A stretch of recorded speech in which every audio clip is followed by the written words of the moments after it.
Rise and shine, Mr. Freeman. Rise and shine. Not that I wish to imply you have been sleeping on the job. No one is more deserving of a rest, and all the effort in the world would have gone to waste until... well, let's just say your hour has come again.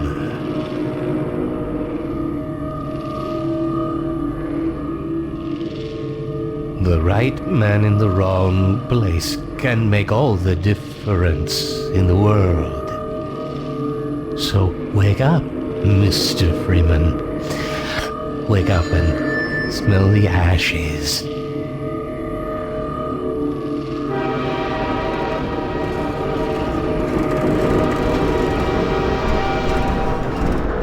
I didn't see you get on.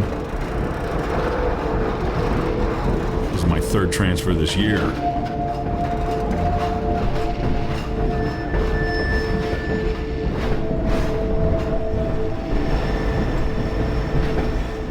No matter how many times I've been relocated, I never get used to it. Well, end of the line.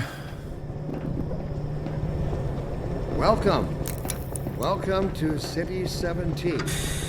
You have chosen, or been chosen, to relocate to one of our finest remaining urban centers. I thought so much of City 17 that I elected to establish my administration here, in the citadel so thoughtfully provided by our benefactor. But this stuff, I've it's all I been have proud left. to call City 17 The only my ones home. on that train? All right, I'm moving. And Jeez. so, whether you are here to stay or passing through on your way to parts unknown, welcome to City 17. It's safer here. Recalibrate socio-scan. Wait a minute. Where are you taking me? Dr. Breen again? I was hoping I'd seen the last of him in City 14. Local civil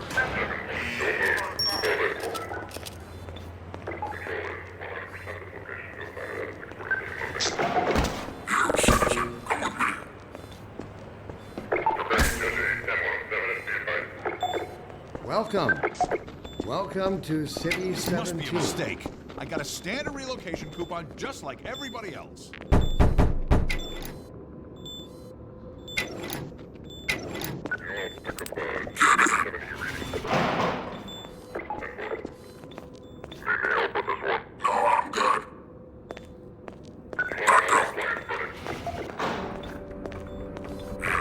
I'm gonna need me some privacy for this.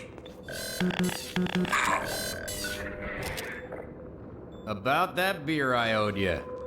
It's me, Gordon. Barney from Black Mesa. Hey, sorry for the scare. I had to put on a show for the cameras. I've been working undercover with civil protection. I can't take too long or they'll get suspicious. I'm way behind on my beating quota. Yes, Barney, what is it? I'm in the middle of a critical test. Sorry, Doc, but look who's here. Great Scott! Gordon Freeman! I expected more warning. Yeah, you and me both, Doc. He was about to board the express to Nova Prospect. Well, Barney, what do you intend? I'm thinking. Alex is around here somewhere. She would have a better idea how to get him here. Oh, as long as he stays away from checkpoints, we should be okay.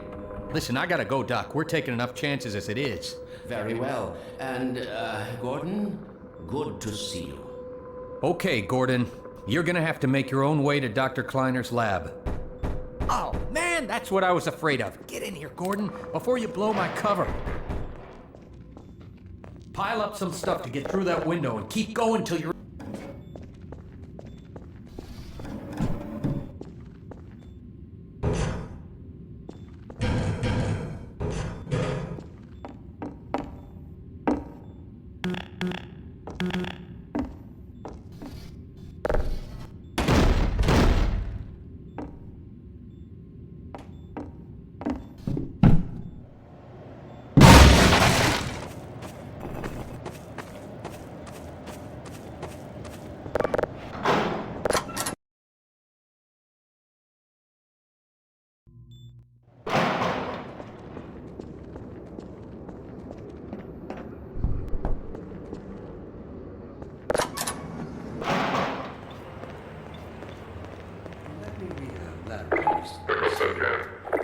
Dr. Breen, why has the compound seen fit to suppress our reproductive cycle?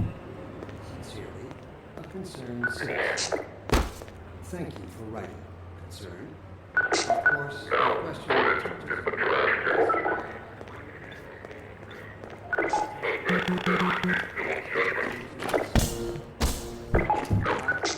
detect some unspoken questions.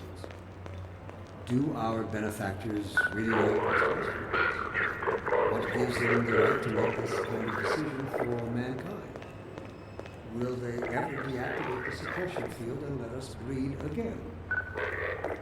Allow me to address the anxieties underlying your concerns, rather than try to answer every possible question you might have left unvoiced.